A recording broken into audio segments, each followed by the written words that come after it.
Hi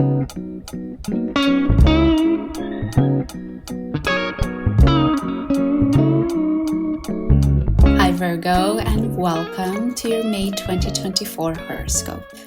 One of the major themes in May has to do with the planet Pluto.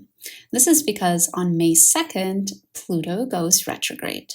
Since January of this year, Pluto has been in your 6th house. We'll get quite shortly into Pluto in your 6th house in a minute, but if you want a really deeper analysis of Pluto in your 6th house, then I will put the live right here for you that I did in January. It goes all into Pluto in Aquarius and Pluto through all of the different houses. For the context of this horoscope though, Pluto in your 6th house is all about finding meaning in your life through serving others. Since January, you may have done certain things to add service into your day-to-day life, but because Pluto is turning retrograde, you might be reflecting back on these actions that you have taken or these steps you have taken, and whether you want to do something differently. On May 3rd, we also have another event sort of highlighting the same story of service, and that is Mars sextile Pluto. On May 20th, this might also be another important day surrounding this theme, and this is because Mars conjuncts the North Node.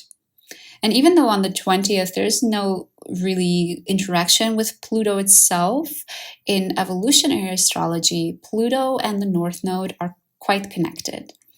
In evolutionary astrology, when we learn the lessons of Pluto, we are actually stepping into the direction of the North Node or the direction of our soul's evolution.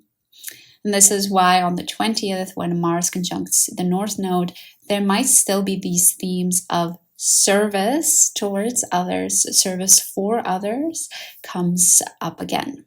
And what's interesting for you, Virgo, is that Mars conjuncts the North Node in your 8th house. I really see this day of May 20th as this realization that in order to be able to be of service to others, you have to be vulnerable and open, and also realize that you cannot go at things alone. You also need others just as in a way they need you and they need your service. May 22nd and 25th may also be days that highlight this theme for you. On May 22nd, the Sun trines Pluto from your 10th house, and on May 25th, Venus trines Pluto from your 10th house. So whereas the beginning of the month was more about the internal realization, the internal work of humbling ourselves in order to be able to be of service, the second part of the month is more about action, and it's more centered around your career. So there could be something happening in your career that gives you this opportunity or this position to be of service to others. Another major theme for you in the month of May is this sort of relationship between the values that you hold your life to, the meaning that you give to this world, and your relationships. And one of the ways that this could manifest is that things happen in your relationship that make you realize that actually that value you used to have doesn't suit anymore, that you need to adjust a little bit your priorities in life. Or it could be that you have a value of honesty and integrity, and something happens in your relationship that perhaps breaks that or challenges that, and you might need to make a decision as to which one you want to uphold. May 8th may be one of the dates that highlights this relationship or this theme. This is because on May 8th, there's a new moon in Taurus where the Sun sextiles Saturn. Saturn is in your 7th house and the Sun is in your 9th house. May 13th may also highlight the same theme, and this is because Venus in your 9th house sextiles Saturn in your 7th house.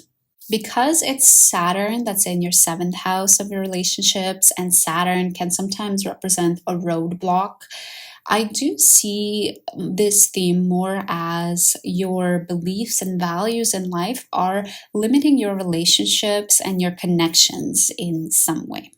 Towards the end of the month, the Sun and Venus start to sort of exit your ninth house. And before they do that, though, they sextile Neptune in your seventh house, bringing up that theme again between values and relationships. And because at the end of the month, the aspect is with Neptune and not with Saturn, I do feel like the theme takes a different turn, a different perspective, and it might be more about unconditional love and connection within your relationships, and not so much about withholding your values. Let's have more of a chat about your values. Why don't we, Virgo? You have so many planets in your ninth house during the month of May. You have the Sun, Venus, Uranus, and Jupiter all in your ninth house. So you could, in general, just be thinking a lot about what it is that you believe. You could be spending a lot of time sort of zooming out from the nitty-gritty of everyday life and really asking yourself these bigger questions of, why am I here? What do I want to achieve with my short life? Some of the key dates around this theme are May 13th, when the Sun conjuncts Uranus, May 18th, when Venus conjuncts Uranus and the Sun conjuncts Jupiter, and May 23rd, when Venus conjuncts Jupiter.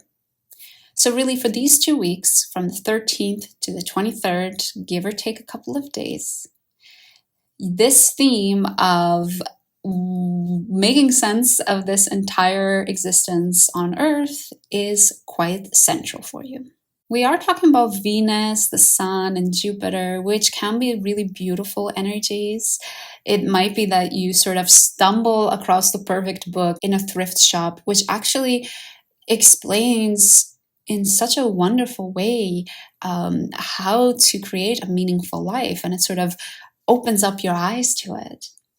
Keep in mind that we also are talking about Uranus, which is about sudden, unexpected changes. So it could be that one day you're feeling quite down and still trying to figure out your values and how to create a meaningful life. And the next day, again, out of nowhere, it's like the book sort of falls onto your lap and you're able to suddenly shift your whole mindset. It could also be in other ways that you're expanding your belief system. It could be that the right course, the right education program just falls in your lap. It's sort of advertised on your Instagram page out of nowhere. Or it could be that suddenly you have the opportunity to take a trip somewhere that really opens up your perspective on how to create a meaningful life. Before we close off this horoscope, we have to talk about the shift of energy at the second part of May from your ninth house into your 10th house. The Sun initiates this on May 20th by entering Gemini, or your 10th house. On May 23rd, we have full moon in Sagittarius, which again highlights this axis of Gemini and Sagittarius, or your 10th and 4th house. And finally, I feel like the final push, the final push that completely gets you into your 10th house is happening on May 26th, when Jupiter enters Gemini. Jupiter enters Gemini and is going to stay there for a whole year. When a planet moves slower, like Jupiter, it really has a lot of time in a certain house and is able to really... It has the adequate time needed to make a change, to really put across the lessons it wants to teach us. You know, later in May, I am going to do a live all about Jupiter and Gemini, what all of the rising signs can expect. So if you want to make sure you catch that one, then make sure you subscribe. But sort of a quick summary for the context of this horoscope. Jupiter entering your 10th house could mean that things are abundant in your career. It could mean that your status changes in some way.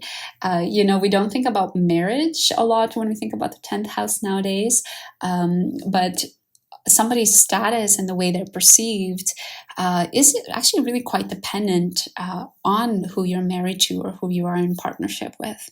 So overall, Virgo, those are all of the things that you can expect in the month of May. I hope you're excited. I feel like because we're so career and status focused nowadays, I feel like most of you will be quite happy that Jupiter is entering your 10th house. Jupiter is actually in my 10th house currently when I'm recording this. And I gotta say, I was definitely happy about it. But I really hope you enjoyed this horoscope, and I hope you enjoy the month of May. Let me know down in the comments what you experienced with Jupiter in your 9th house. I'd love to know. Thank you so much for stopping by, and I hope to see you again soon.